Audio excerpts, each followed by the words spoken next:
بسم اللہ الرحمن الرحیم نحمدہ ونصلی ونسلم علی رسولہ الکریم اما بعد۔ نحوست ایک بہت بری چیز ہے اور ہر کوئی نحوست سے بچنے کی کوشش کرتا ہے۔ خاص طور پر وہ لوگ تو بہت زیادہ کرتے ہیں جو اللہ کے ہاں مقبول ہوتے ہیں، جن کا ایمان بہت زیادہ پختہ ہوتا ہے، جو اللہ کے بہت قریب ہوتے ہیں۔ نحوست منحوس لوگوں کی ہوتی ہے، وہ لوگ جو زندگی میں کبھی بھی کوئی کام خلوص نیت سے نہیں کرتے۔ ہر کام میں ان کا مطلب ہوتا ہے، مطلب تھوڑا ہو یا زیادہ ہو، ہر بات میں ہوتا ہے۔ مطلب زیادہ ہو تو یہ ان کے لیے خوشی کی بات ہوتی ہے، کیونکہ اس سے ان کی دل کی حسرت پوری ہوتی ہے۔ نحوست ان لوگوں کی ہوتی ہے جو احساس کمتری کا شکار ہوتے ہیں، اور احساس کمتری کا شکار وہ لوگ ہوتے ہیں جن کا اللہ پر یقین کمزور ہوتا ہے، وہ اللہ کو محسوس نہیں کرتے۔ وہ مسلمان تو ہوتے ہیں پر غیب پر ان کا یقین نہیں ہوتا۔ اس بنیاد پہ ان کے غیب پر یقین نہ ہونے کی وجہ سے وہ اللہ جل جلالہ کی اس ذات کا احساس نہیں کرتے۔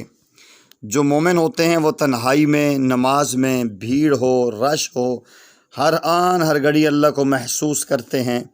وہ اللہ کو ہر چیز میں محسوس کرتے ہیں، کیونکہ ہر چیز اللہ کی قدرت اور وجود کا ثبوت ہے۔ وہ اللہ کے پاس محسوس کرتے ہیں، اللہ کے قریب ہونے کی ہر وقت کوشش کرتے ہیں، اور یہ احساس ان کو مزید اللہ کے قریب کر دیتا ہے۔ اور منحوس لوگوں کا سب سے بڑا مسئلہ ستائش ہوتا ہے۔ وہ چند لوگوں میں کھڑے ہوں اور ان کی ستائش نہ ہو، وہ خود کو ناکام سمجھتے ہیں۔ ان کو ہر وقت تعریف کی کمی رہتی ہے، اور وہ بندے جو اللہ کے قریب ہوتے ہیں وہ اپنے عمل سے لوگوں کے دلوں میں جگہ بناتے ہیں، خود کو ایک پرسکون ماحول میں رکھتے ہیں اور دوسروں کے ساتھ مل کر پرسکون ماحول بناتے ہیں۔ اچھے لوگ منحوس لوگوں کی نحوست سے کیوں بچتے ہیں؟ کیونکہ اس سے ان کے دل و دماغ پر برا اثر پڑتا ہے۔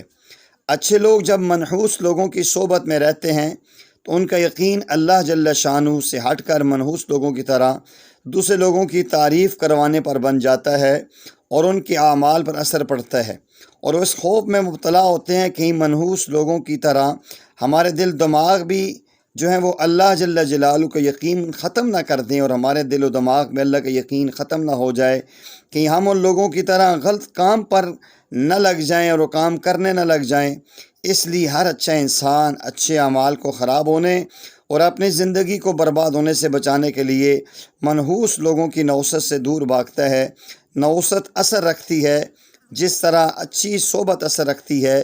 اس لیے شیخ سعدی نے کہا تھا، صحبت صالح ترا صالح کنت، صحبت طالح ترا طالح کنت۔ اچھے لوگوں کی صحبت آپ کو اچھا بنا دیتی ہے، اور برے لوگوں کی صحبت تمہیں برا بنا دیتی ہے۔ عطار کے پاس بیٹھنے والے کا دماغ خوشبو سے معطر ہو جاتا ہے، بٹھی والے کے پاس بیٹھنے والے کا انسان دماغ اس کا دھوئیں سے بھر جاتا ہے۔ اس لیے اللہ والے کہتے ہیں کہ میں نیکا نے لڑ لگے ہیں تو چولی وچ پھل پے، برے نے لڑ لگے ہیں تو وہ بھی ڈول پے۔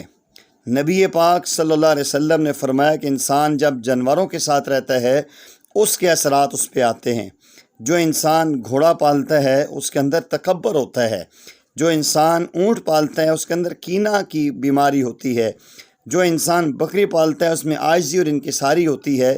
جب ایک جانور کے ساتھ رہنے سے انسان پر اس کے اثرات آ سکتے ہیں، تو ایسے لوگ جو اللہ اور اس کے رسول صلی اللہ علیہ وسلم سے دور ہیں، جن کے دل میں ایمان اور اسلام کی نام کی چیز نہیں ہے، نحوست جن کے بدنوں پہ، جن کی اقوال اور افعال سے زہر ہوتی ہے، ان کے پاس بیٹھنے سے بھی انسان کے اوپر اثر پڑتا ہے۔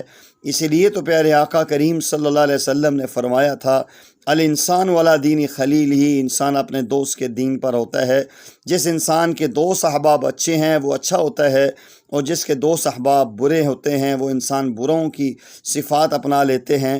اس لیے آج عزم کیجئے کہ اللہ جل جلالہ ہمیں اچھے نیکوکار لوگوں کی صحبت نصیب فرمائے۔ منحوس اور اسلام سے دور جو لوگ ہیں، جن کی صحبت میں بیٹھ کے انسان کے دل میں اللہ رسول کے بارے میں برے برے خیالات اور وسوسے آتے ہیں، ایسے لوگوں سے اللہ ہم سب کو بچنے کی توفیق عطا فرمائے۔